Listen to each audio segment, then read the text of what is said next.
ಈಗ ಯಾರು ಗೆದ್ದಿಲ್ಲ, ಇಲ್ಲಿ ಪಕ್ಷದ ಹೈಕಮಾಂಡ್ ಗೆದ್ದಿದೆ. ಪಕ್ಷದ ಹೈಕಮಾಂಡ್ ಏನು ತೀರ್ಮಾನ ಕೊಟ್ಟಿದೆ ಅದಕ್ಕೆ ನಾವೆಲ್ಲರೂ ಬದ್ಧವಾಗಿ ಒಗ್ಗಟ್ಟಾಗಿ ಕೆಲಸ ಮಾಡ್ತೀವಿ ಅಂತಕ್ಕಂಥ ಮಾತನ್ನು ಕೊಟ್ಟಿದ್ವಿ. ಅದೇ ರೀತಿ ಇವತ್ತು ಕೂಡ ಅಷ್ಟೇ ನಾವೆಲ್ಲರೂ ಒಟ್ಟಾಗಿ ಇದ್ದೀವಿ, ಒಟ್ಟಾಗಿ ಎಲ್ಲರೂ ಕೆಲಸ ಮಾಡ್ತೀವಿ. ಅದು ಕೆ ಎಚ್ ಮುನಿಯಪ್ಪನವರಾಗಿರ್ಬೋದು, ರಮೇಶ್ ಕುಮಾರ್ ಅವರಾಗಿರ್ಬೋದು, ಯಾರೇ ಆಗಿರ್ಬೋದು, ನಾವೆಲ್ಲರೂ ಒಟ್ಟಾಗಿ ಕೆಲಸ ಮಾಡುವಂಥದ್ದಕ್ಕೆ ಬದ್ಧವಾಗಿದ್ದೀವಿ.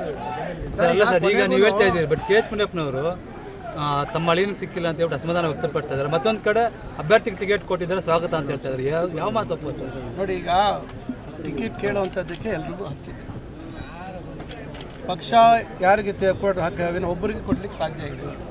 ಸಹಜವಾಗಿ ಇವತ್ತು ಒಂದು ಗ್ರಾಮ ಪಂಚಾಯಿತಿ ಚುನಾವಣೆಯಲ್ಲಿ ನಾವು ಇಬ್ಬರು ಅಭ್ಯರ್ಥಿಗಳು 3 ಜನ ಅಭ್ಯರ್ಥಿಗಳು ಇರುವಂಥ ಸಂದರ್ಭದಲ್ಲಿ ಒಬ್ಬರಿಗೆ ಟಿಕೆಟ್ ಕೊಟ್ಟಾಗ ಇನ್ನೊಬ್ಬರಿಗೆ ಅಸಮಾಧಾನ ಆಗುತ್ತೆ. ಆ ರೀತಿ ಅಸಮಾಧಾನ ಆಗಿರ್ತಕ್ಕಂಥದ್ದು ಸತ್ಯ ಇರ್ಬೋದು, ಇಲ್ಲ ಅಂತಿಲ್ಲ. ಆದರೆ ಅವರು ಕೂಡ ನಾವು ಪಕ್ಷದ ಅಭ್ಯರ್ಥಿಗೆ, ಹೈಕಮಾಂಡ್ ಸೂಚಿಸಿರೋ ಅಭ್ಯರ್ಥಿಗೆ ನಾವು ಸಹಕಾರ ಕೊಡ್ತೀವಿ ಅಂತಕ್ಕಂಥ ಮಾತನ್ನು ಹೇಳಿದ್ದಾರೆ. ಅವರು ಸಹಕಾರ ಕೊಡ್ತಾರೆ. ಅವ್ರ ಸಹಕಾರವನ್ನು ನಾವು ಮೊದಲಿಗೆ ನೀವು ಸಹಕಾರ ಕೊಟ್ಟಿರಲ್ಲ ಸರ್, ರೆಬಲ್ ಆಗ್ಬಿಟ್ರಲ್ಲ. ನೋಡ್ರಿ, ಈಗ ಕುಮಾರಸ್ವಾಮಿ ಅವರು ಏನಂದಿದ್ರು, ಯಡಿಯೂರಪ್ಪನವರು 2007ರಲ್ಲಿ 8ರಲ್ಲಿ ಏನಂದ್ರು, ಏನು ಹೇಳಿ ನೀವು, ಏನೇನೆಲ್ಲ ಬೈದಿದ್ರು, ಫ್ಲೆಕ್ಸ್ಗಳಿಗೆ ಏನೇಂದ್ರಲ್ಲಿ ಪೂಜೆ ಮಾಡಿದ್ರು. ಇವತ್ತು ಏನೇನು ಮಾಡ್ತಾ ಇದ್ದಾರೆ? ರಾಜಕಾರಣದಲ್ಲಿ ಯಾವುದು ಶಾಶ್ವತ ಅಲ್ಲ. ಆದ್ದರಿಂದ ಈಗ ಸಣ್ಣ ಪುಟ್ಟ ಭಿನ್ನಾಭಿಪ್ರಾಯಗಳು, ಹೆಂಡತಿ ಗಂಡರ ಮಧ್ಯದಲ್ಲೇ ಸಣ್ಣ ಪುಟ್ಟ ಭಿನ್ನಾಭಿಪ್ರಾಯಗಳು ಬರ್ತವೆ. ಅವೆಲ್ಲ ಬಗೆಹರಿಸ್ಕೊಂಡು ಪಕ್ಷ ಆದಮೇಲೆ ಇವತ್ತು ಪಕ್ಷ ಇದ್ರೆ ನಾವೆಲ್ಲ ಮಂತ್ರಿಗಳಾಗ್ತೀವಿ, ಶಾಸಕರಾಗ್ತೀವಿ.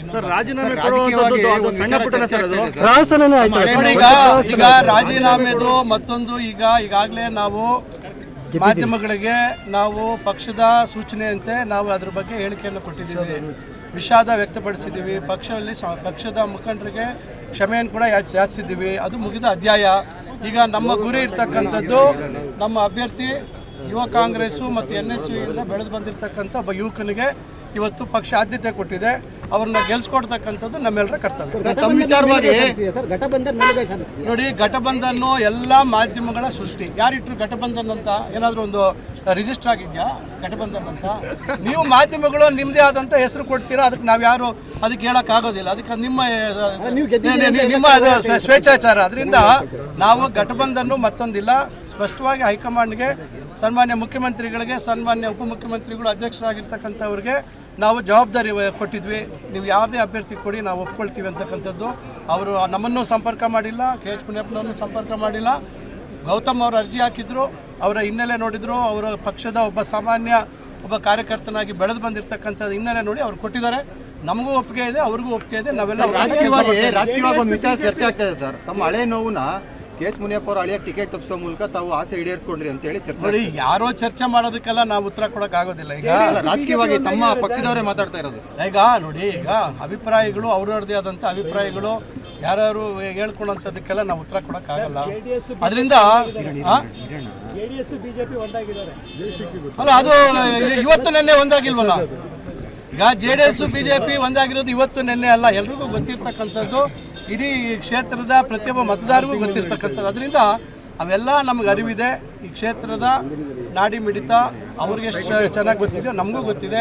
ನಮಗೆ ಖಂಡಿತ ವಿಶ್ವಾಸ ಇದೆ. ನಮ್ಮ ಗೌತಮ್ ಅವ್ರನ್ನ ಗೆಲ್ಸ್ಕೊಂಡ್ ಬರ್ತೀವಿ ನಾವೆಲ್ಲರೂ ಒಗ್ಗಟ್ಟಾಗಿ.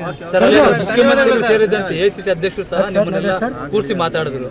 ನೀವು ಅವಾಗಲೂ ಒಮ್ಮತಕ್ಕೆ ಬರ್ದಿಲ್ಲ, ಈಗ ಒಮ್ಮತಕ್ಕೆ ಬರ್ತೀರಾ ಸರ್ ನೀವು? ಈಗ ನೋಡಿ, ಯಾವುದೇ ರೀತಿಯಲ್ಲಿ ಕೂರಿಸಿ ಮಾತಾಡುವಂಥದ್ದು ಯಾವುದೂ ಇಲ್ಲ. ಅವರು KPCCಯಲ್ಲಿ ಅಧ್ಯಕ್ಷರ ಸಮ್ಮುಖದಲ್ಲಿ ಮುಖ್ಯಮಂತ್ರಿಗಳು ಎಲ್ಲರನ್ನೂ ಕೂರಿಸಿ ಯಾವ ರೀತಿ ಮಾಡಬೇಕು, JDS BJP ಒಂದಾಗಿದೆ, ಈ ರೀತಿ ತಾವೆಲ್ಲರೂ ಒಗ್ಗಟ್ಟಾಗಿ ಕೆಲಸ ಮಾಡಬೇಕು ಅಂದಾಗ ಅವ್ರಿಗೆಲ್ರಿಗೂ ನಾವು ಗೌರವ ಕೊಟ್ಟು ಸಮ್ಮತಿಯನ್ನು ವ್ಯಕ್ತಪಡಿಸ್ತೀವಿ. AICC ಅಧ್ಯಕ್ಷರು ಈ ಮಟ್ಟದಲ್ಲಿ ಪಾಪ ಅವರನ್ನು ತರಬೇಡಿ, ಅವರು ಇದರಲ್ಲಿ ಭಾಗಿಯಾಗಿಲ್ಲ. ಅವರಿಗೆ ಭಾಳಷ್ಟು ಅವರದೇ ಜವಾಬ್ದಾರಿ ಇರ್ತದೆ. ಅದರಿಂದ ಅವರು ಈ ವಿಚಾರದಲ್ಲಿ ಅವರು ಇರಲಿಲ್ಲ. ಮುಖ್ಯಮಂತ್ರಿಗಳು, ಉಪಮುಖ್ಯಮಂತ್ರಿಗಳು ನಮ್ಮನ್ನೆಲ್ಲ KPCCಯಲ್ಲಿ ಮಾತಾಡಿರೋದು ಸತ್ಯ. ಆದರೆ ಈ ಬೇರೆ ಬೇರೆ ಆಂತರಿಕ ವಿಚಾರ ಅಲ್ಲ. ಏನು ಪರಿಸ್ಥಿತಿ, ಯಾವ ರೀತಿ ಇರ್ತದೆ ಚುನಾವಣೆ ಅಂತಕ್ಕಂಥ ರೀತಿಯಲ್ಲಿ ಚರ್ಚೆಗಳಾಗಿರ್ತಕ್ಕಂಥದ್ದು ನಿಜ. ಸರ್, ಚಿಕ್ಕಬಳ್ಳಾಪುರ ಮೈತ್ರಿ ಅಭ್ಯರ್ಥಿ ಸುಧಾಕರ್ ಅವರು ಈ ಬಾರಿ ಅವ್ರಿಗೆ ತುಂಬ BJPನಲ್ಲಿ ಅವರಲ್ಲಿ ಒಡಕಿದೆ. ವಿಶ್ವನಾಥ್ ಅವರು ಭೇಟಿಯಾಗಿಲ್ಲ ನಿನ್ನೆ. ಈಗ ನೋಡಿ, ಈಗ ಸುಧಾಕರ್ ಅವರ ಬಗ್ಗೆ ಈಗಾಗಲೇ ತಮಗೂ ಗೊತ್ತಿದೆ. ಈಗ ನಾನು ಅಲ್ಲಿ ಜಿಲ್ಲೆ ಉಸ್ತುವಾರಿ ಸಚಿವ. ಎರಡು ನನ್ನ ಕ್ಷೇತ್ರ ಮತ್ತು ಶಿಡ್ಲಘಟ್ಟ ಈ ಕಡೆ ಭಾಗಕ್ಕೆ ಬರ್ತದೆ ಲೋಕಸಭೆಗೆ. ಆದರೆ ಜಿಲ್ಲೆ ಚಿಕ್ಕಬಳ್ಳಾಪುರ ಬರ್ತದೆ. ಮೂರು ಕ್ಷೇತ್ರಗಳು ಚಿಕ್ಕಬಳ್ಳಾಪುರ ಲೋಕಸಭಾ ಕ್ಷೇತ್ರಕ್ಕೆ ಬರ್ತದೆ. ಖಂಡಿತ ಬಹುಶಃ ಈಗ ಸತ್ಯವನ್ನು ಅವ್ರ ಪಕ್ಷದವರು ಹೇಳ್ತಾ ಇದ್ದಾರೆ. ಅವ್ರು ಯಾವ ರೀತಿಯಾಗಿ ನಡ್ಕೊಂಡ್ರು ಮಂತ್ರಿ ಆಗಿದ್ದಂಥ ಸಂದರ್ಭದಲ್ಲಿ, ಅವರ ಭ್ರಷ್ಟಾಚಾರದ ಬಗ್ಗೆ, ಕೋವಿಡ್ ಸಂದರ್ಭದಲ್ಲಿ ಯಾವ ರೀತಿ ಬಡವರ ಮೇಲೆ ಪ್ರಯೋಗ ಆಯಿತು, ರೆಮಿಡಿಸಿವಿರ್ ಯಾವ ರೀತಿ ಕಾಳಸಂತೆಗೆ ಬಂತು, PPE ಕಿಟ್ಟು ಏನೇನಾಯಿತು, ಆಕ್ಸಿಜನ್ ಕೊರತೆಯಿಂದ 23 ಜನ ಸತ್ತಿರ್ತಕ್ಕಂಥದ್ದು, ಇವೆಲ್ಲ ಬಹುಶಃ ಅವರು ಪಕ್ಷದವರೇ ಇವತ್ತು ಅದನ್ನು ಹೊರಗಾಗ್ತಾ ಇದ್ದಾರೆ. ನಮ್ಗಿಂತ ಹೆಚ್ಚಾಗಿ ಅವರೇ ಹೊರಗಾಗ್ತಾ ಇದ್ದಾರೆ. ಬಹುಶಃ ಆ ವಿಚಾರದಲ್ಲಿ ಜನನೇ ತೀರ್ಮಾನ ಮಾಡ್ತಾರೆ. ಈಗಾಗಲೇ ಚಿಕ್ಕಬಳ್ಳಾಪುರ ಜನತೆ ಒಮ್ಮೆ ತೀರ್ಮಾನ ಕೊಟ್ಟಿದ್ದಾರೆ. ಈಗ ಚಿಕ್ಕಬಳ್ಳಾಪುರದ ಲೋಕಸಭಾ ಕ್ಷೇತ್ರದ ಜನತೆ ಮತ್ತೊಮ್ಮೆ ತೀರ್ಮಾನ. ಶಿವಶಂಕರ್ ರೆಡ್ಡಿ ಅಸಮಾಧಾನ ಯಾವ ರೀತಿ ಗಮನ ಮಾಡಿ? ಶಿವಶಂಕರ್ ರೆಡ್ಡಿ ಅವರನ್ನು ನಾವು ಮಾತಾಡ್ಸಿದ್ದೀವಿ. ಅವರು ಟಿಕೆಟ್ ಬಯಸಿದ್ರು, ಎಲ್ಲ ರೀತಿ ಅರ್ಹತೆ ಇತ್ತು ಅವರಿಗೆ. 3 ಜನ ಪ್ರಬಲವಾಗಿ ಬಯಸಿದ್ರು. ಅಂತಿಮವಾಗಿ ಒಬ್ಬರಿಗೆ ಟಿಕೆಟ್ ಕೊಡುವಂಥದ್ದಾಯಿತು. ಸಹಜವಾಗಿ ಅವ್ರಿಗೆ ಸ್ವಲ್ಪ ಬೇಸರ ಇದೆ. ನಾವು ಮೊನ್ನೆ ರಾತ್ರಿ ಅವ್ರನ್ನ ಮಾತಾಡಿದ್ದೀವಿ. ನಿನ್ನೆ ಮುಖ್ಯಮಂತ್ರಿಗಳು ಮಾತಾಡಿದ್ದಾರೆ. ಬಹುಶಃ 5ನೇ ತಾರೀಕಿಂದ ಅವರು ಸಕ್ರಿಯವಾಗಿ ಭಾಗವಹಿಸ್ತಾರೆ.